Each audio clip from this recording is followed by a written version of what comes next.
नमस्कार विद्यार्थियों, मैं डॉक्टर मोनिका खेतरपाल आपको बीएससी पार्ट सेकंड का थर्ड पेपर प्रकाशिकी ऑप्टिक्स पढ़ा रही हूँ।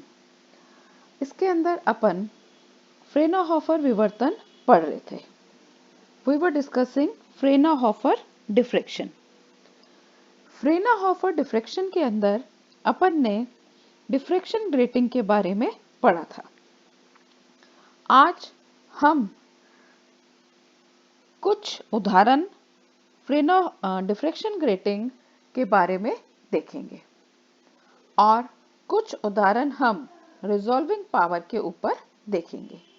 तो ये एग्जाम्पल स्टार्ट करने से पहले मैं ग्रेटिंग और रिजॉल्विंग पावर के बारे में जो हमने अभी तक पढ़ा है उसको थोड़ा सा ब्रीफ कर रही हूँ ताकि ये उदाहरण आपको आसानी से समझ आए।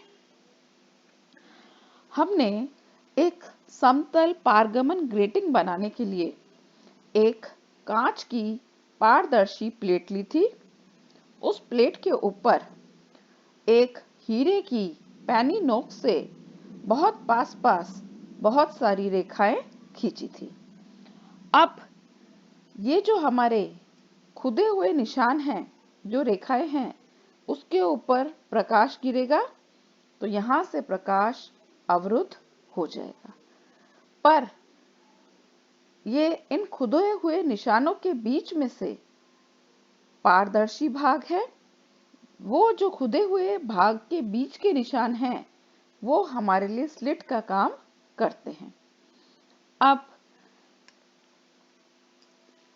इन रेखा छिद्रों से प्रकाश का पारगमन होकर विवर्तन की घटना होती है।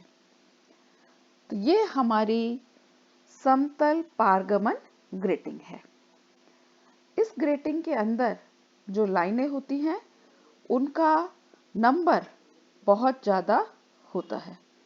लगभग 1 इंच में 10,000 से 15,000 तक की लाइनें होती हैं। तो हमने ये जो ग्रेटिंग तैयार की है ये हीरे की नोक से बनाई है, तो इसलिए ये बहुत ज़्यादा कॉस्टली होती है। तो हम इस ग्रेटिंग को एक मास्टर ग्रेटिंग कहते हैं और इसकी हेल्प से हम दूसरी तरह की ग्रेटिंग जो इस ग्रेटिंग से बहुत कम कॉस्ट की होगी उन ग्रेटिंग को हम बनाते हैं। बनाने की क्या विधि है? इसके अंदर हम एक घोल लेंगे। घोल होता है सेलुलोस एसीटेट का। उस घोल को हम मूल ग्रेटिंग जो मास्टर ग्रेटिंग है उसके ऊपर डालकर सुखाते हैं। तो सुखाने के बाद जो हमें मिलती है परत उसको हम कांच की प्लेटों के बीच में फिक्स करते हैं। तो अब हमें जो मिल रहा है वो बिल्कुल हमारी मास्टर ग्रेटिंग जो थी उसकी ही एक तरीके से फोटोकॉपी प्रतिकृति बन जाती है। तो हमने एक ग्रेटिंग की संरचना कर ली और इस ग्रेटिंग के अंदर हम जो लाइनें हैं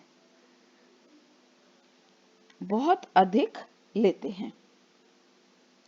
अब इस पारगमन ग्रेटिंग के ऊपर आधारित मैं आपको कुछ न्यूमेरिकल्स करा रही हूँ। मेरा जो पहला न्यूमेरिकल है, पहले न्यूमेरिकल के अंदर अपन को दे रखा है कि ग्रेटिंग की चौड़ाई 2.5 सेंटीमीटर है।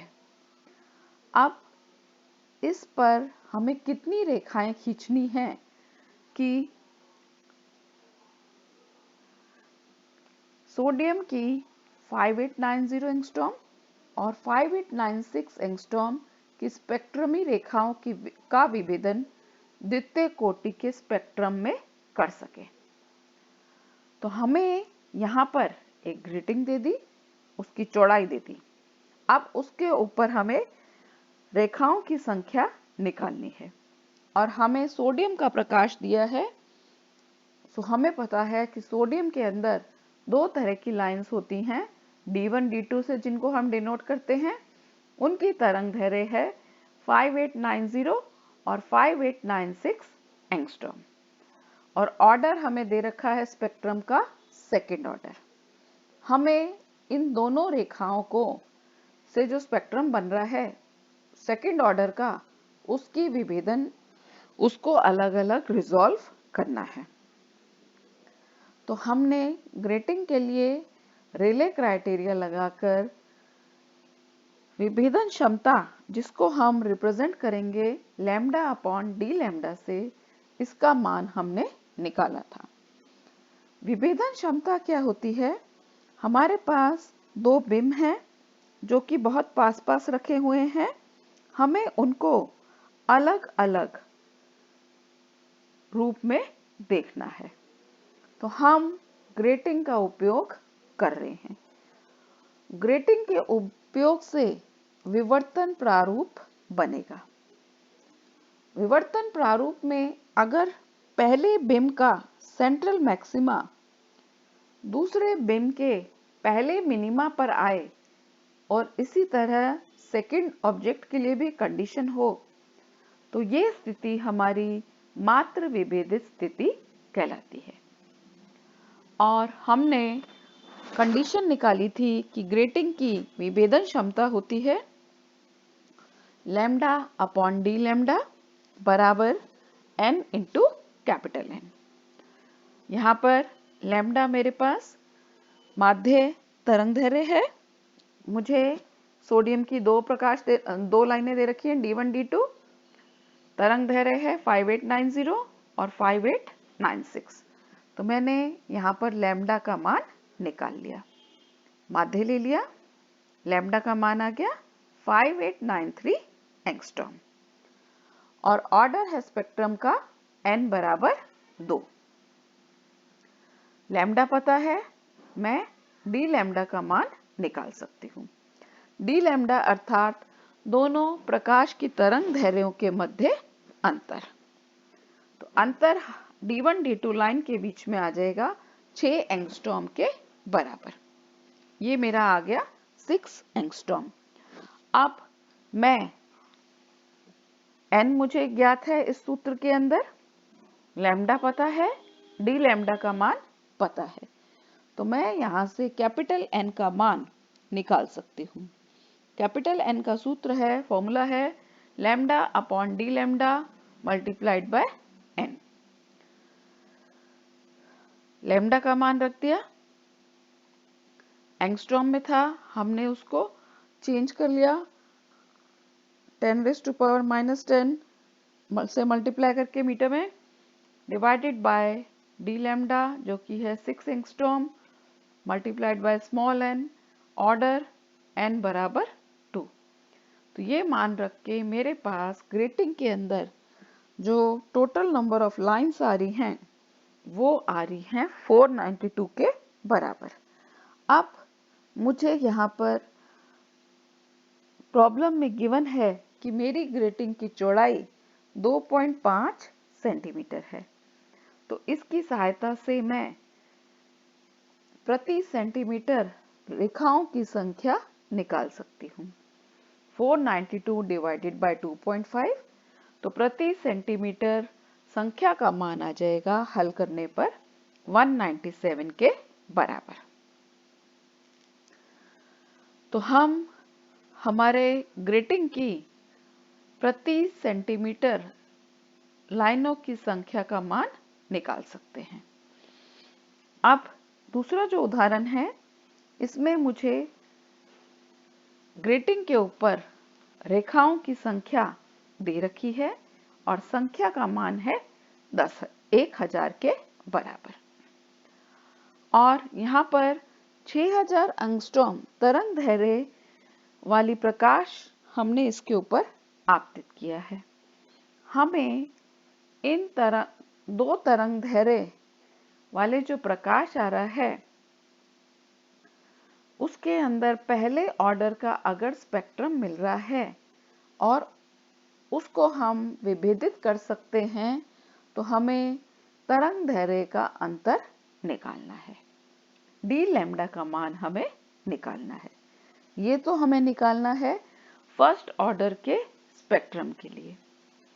और एक हमें निकालना है जब सेकंड ऑर्डर का स्पेक्ट्रम है तो विभेदन क्षमता का मान हमें, रिजॉल्विंग पावर का मान हमें निकालना है।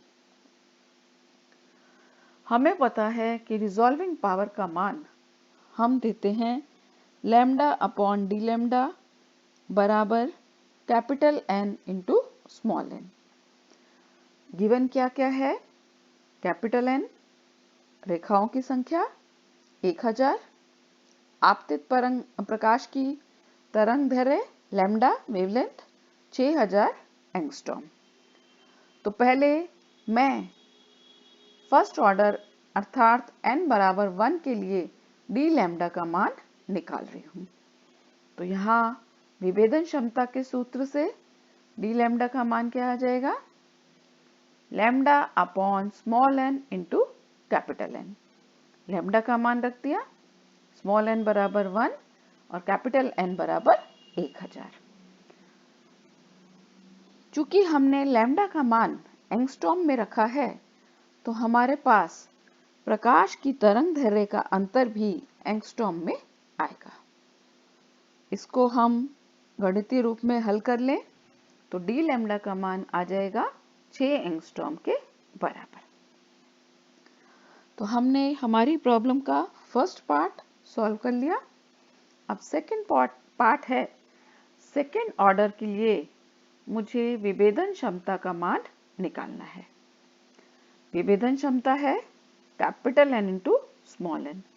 तो स्मॉल n 2 रख दूं, कैपिटल N का मान रख दूं 1000, तो विभेदन क्षमता का मान आ जाएगा 2000 के बराबर।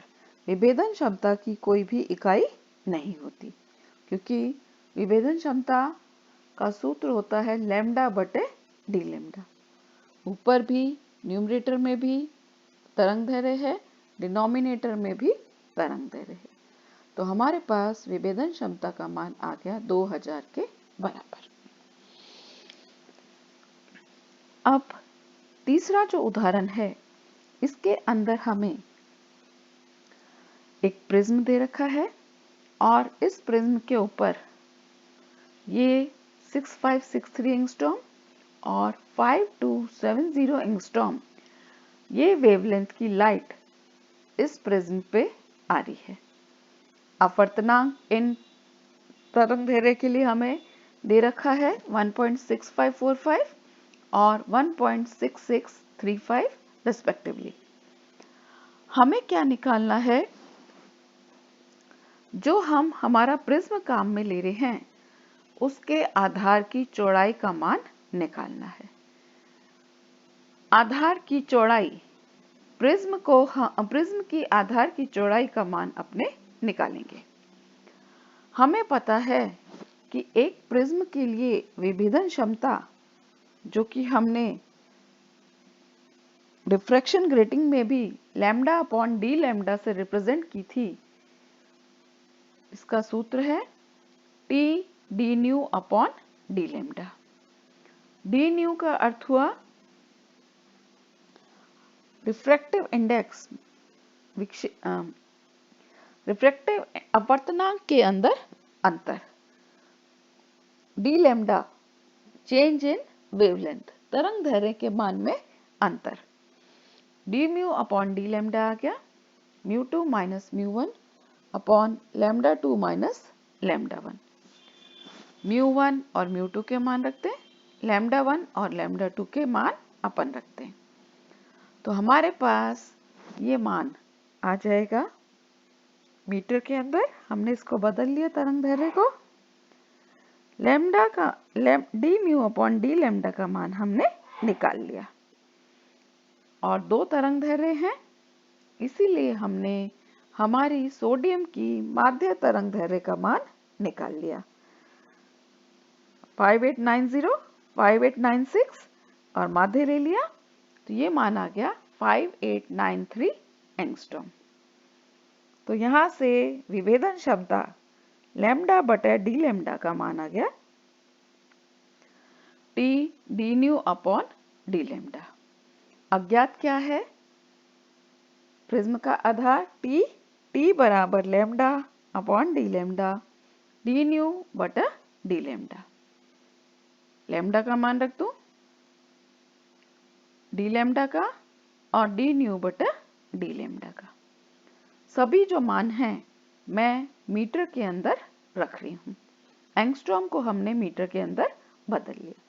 एक एंगस्ट्रॉम बराबर होता है 10 raise to power 10 raise to power -10 metre. तो यहाँ से हम इसको मैथमेटिकली सॉल्व कर लें तो मेरे पास प्रिज्म के आधार की चौड़ाई का मान आ जाएगा 1.41 into 10 raise to power -2 metre.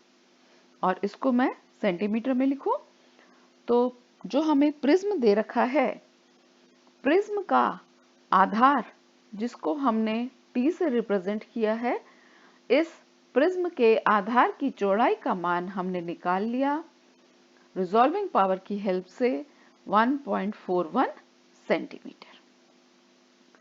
तो आज हमने फ्रेनहोफर विवर्तन के ऊपर आधारित कुछ एग्जाम्पल्स, इंपॉर्टेंट एग्जाम्पल्स अपन ने किए हैं। Thank you students for watching.